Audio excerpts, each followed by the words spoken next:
This is Gmax 1.2 for the beginning modeler video number 15, windscreen frame or windshield frame, whatever you prefer, part 4 of the Canopy series.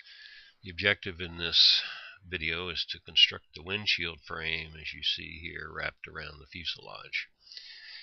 Hi, my name is Milton Shupe, and in the last video we constructed the canopy and cut in the windows.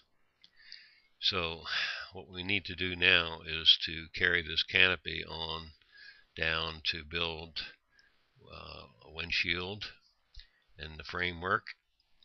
And I've tried a lot of different ways to do this well, and the way I'm going to show you here works the best of any I've tried, and it gives you a perfect fit and a good looking windshield frame around the fuselage because it's built on the fuselage. So the other thing it does is once you're done, it's going to give you a good appearance from the virtual cockpit. As you can see here, it's kind of lifted up off the fuselage, and I think you'll like the result. It actually takes less work and produces less polys than the other methods I've tried with a better looking result. So with that said, let's get started. I'm going to go back to a previous version where I started this process so we can show you how to do it.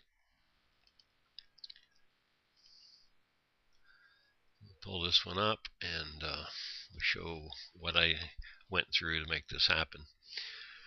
Essentially, the problem is whenever you're trying to construct something to meet up with another object and do it well, particularly this particular issue, because rarely do the side views of these windshield frames and the top views match, and you'll see that as we get into it. So what I decided to do, since I built the canopy from the side view with cross-referencing to the top view, of course, I want to build the windshield frame from the side view as well.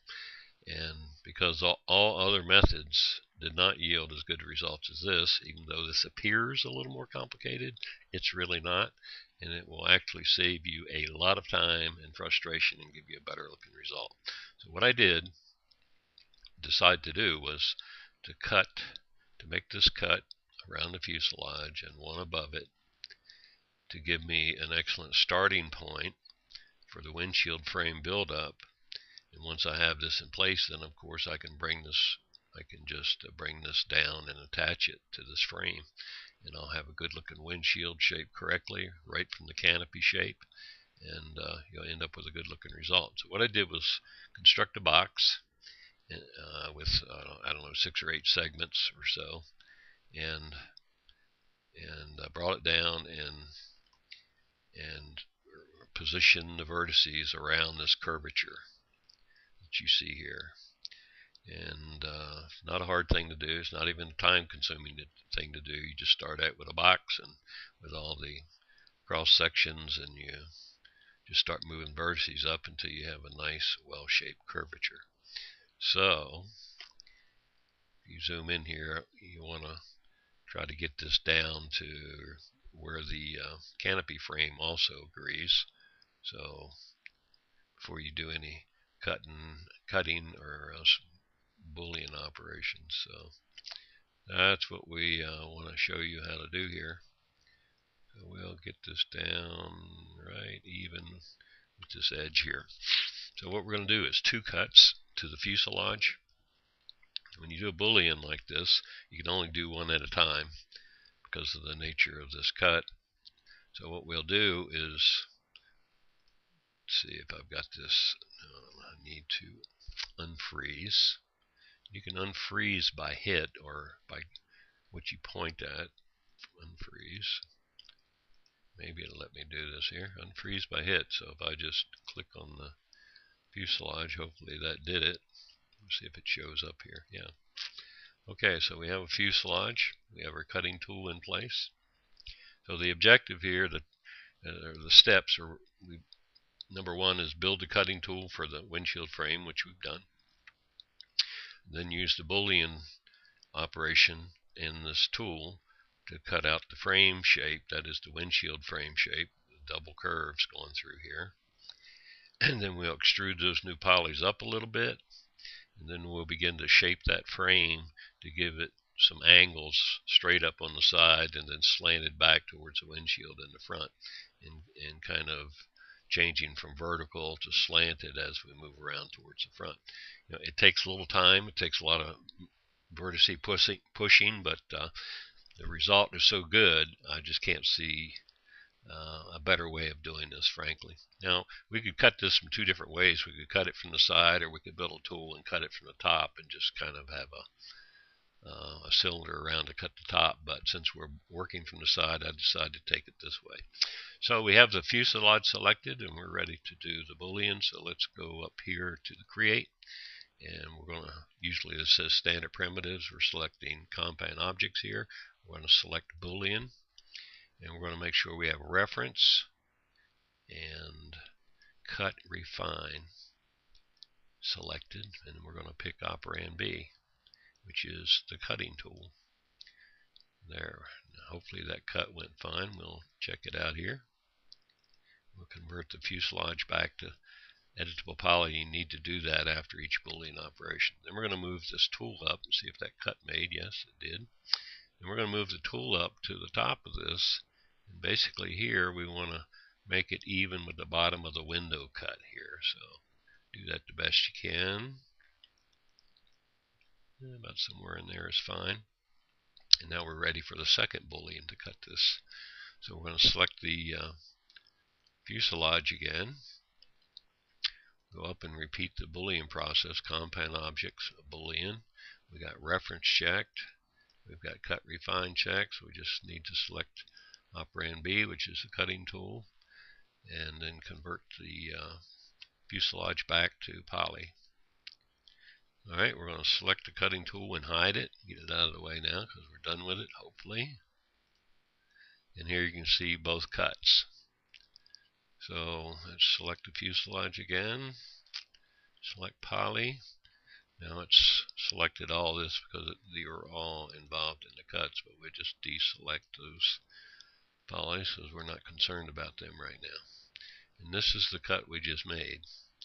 Now if you look at the top, it doesn't exactly agree, but there's a reason for that. And I experimented with this. If I tried to cut it the way it was shaped, the way the shape is shown here, it doesn't work out because of the curvature of the fuselage. So what I did was use the fuselage to attain the shape we desired, right, per the 3-view drawing. So that's the correct shape, and that's the shape we're going to build off of. All right. So now that we have that, what do we do with it? Well, what we want to do is build this up to give us some extra surfaces and vertices to begin to angle these surfaces out to agree with the vertical like angle on the canopy, and then eventually with the windshield angle back to the canopy. So the way we do that is do an extrude, and we're going to use the group extrude. If you go local, all the extrudes go in the direction of the perpendicular surfaces of the poly. So we want to do a group extrude and just bring it all up, and we only want to bring it up about 3/8 to a 1/2 inch, so not much, just enough to get it off the surface, and which would be realistic, and then we're done with that. So now what we have is the start of our windshield frame. So with that in place, let's hide everything else and get it out of our way, because it's just in the way right now. Don't need to be struggling with all of that. So here we go. Fuselage selected, back to the poly. And what we're going to do now, we're going to do a lot of, moving around like this. So what I'm going to do, and I'll show you how to do it, is I'm going to select a lot of this mesh and just get it out of the way, and I'll show you how to do that. I'm going to select all of that. You can hide this stuff and get it out of your way, and there's some benefit to doing that. Just in that it keeps you from accidentally selecting polys. You have to do so you don't mess up, basically. And let's also just get some of these vertices out of the way, because we're going to be moving this stuff around. So do no harm. That's what we want to do here. Let's see. Let's go back to poly. Just select all these polys. I think I have, ignore back facing is off, so I've got them on both sides. So I'm going to right click and hide those polys. I might as well take out these two. Hide those polys. Alright, then the last thing I'm concerned with, sometimes you also have to hide the vertices. They went away with the first operation I did, but not with this one for some reason. So we'll hide those. We don't want to accidentally select stuff like that. Then we want to hide all of the vertices that we don't want to select. So let's just get rid of some of these. Get them out of our face. So we don't want to accidentally select them and move them. Just waste time. And unhiding these is only a two-step operation, so everything will be back to normal once we're done here. Pretty easily. So we're okay on all these outside. All the outside are exactly okay, just the way they are. So we're gonna hide all those that we're not gonna mess with, basically.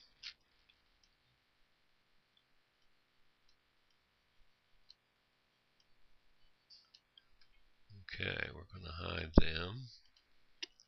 Oops, missed one here. What else we got? Okay, all the base polish around this lift. I think I can do this pretty easily, but all these bottom ones that are attached to the fuselage, we're not going to be messing with them, so we're going to hide them too. Let's see if we can do that from the side pretty easily. Yeah. What we'll do is just select all these bottom ones and get rid of them. I'm just doing a region select here on all these guys. I'm holding down the Alt key as I add to my selections. And just trying to knock these things out. So we'll hide them.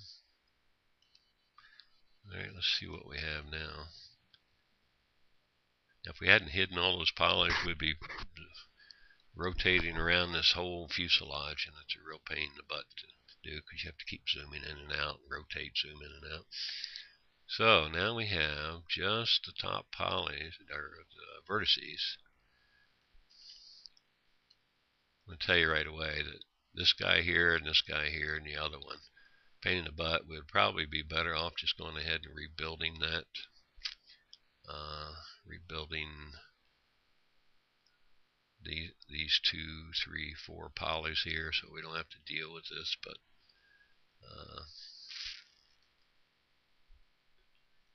trying to think of a way. Let me pause this. I'll get rid of them, and then we'll come back and continue on. Okay, got that problem taken care of. As you can see here, I cleared up this foolishness here, and that just slows us down and causes more steps to get these vertices taken care of. So what I want to do is raise all these vertices up now to give us kind of the front and inside shape that we want. Remember, we need to go vertical with a lot of these, so we're going to just raise this up a little.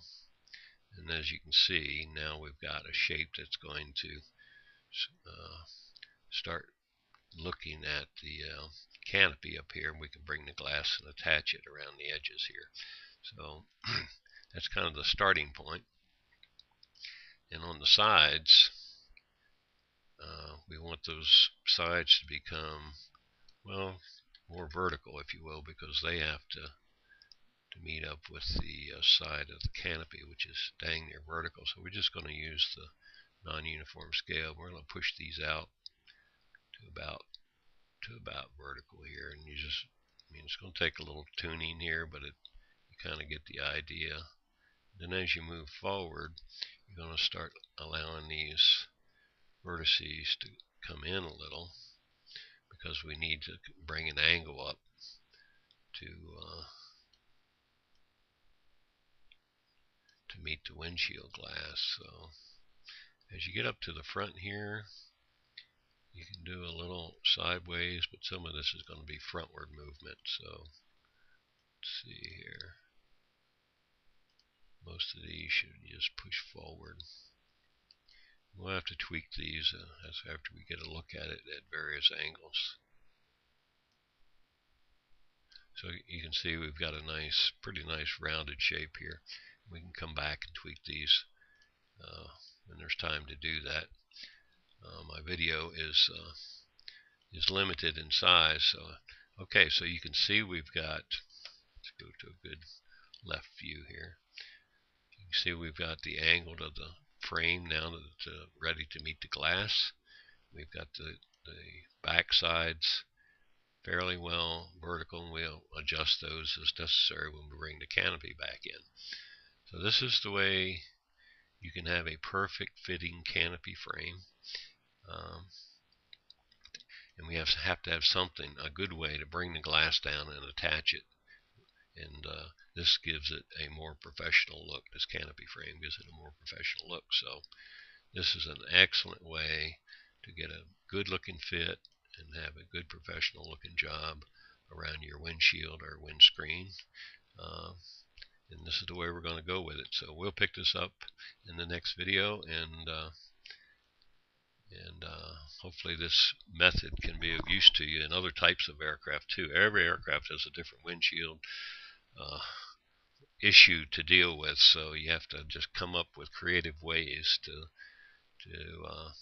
address the issue. And that a lot of it is about, how do I do this problem solving here? What kind of technique, approach, or process can I use to come up with a good windshield face, because the face is what defines the aircraft. So any comments, post them below, and on the next video we'll flesh this out, bring the canopy back, and show you how to connect the canopy windshield down to the canopy frame. Alright, thanks for listening, guys, and I hope this is helpful.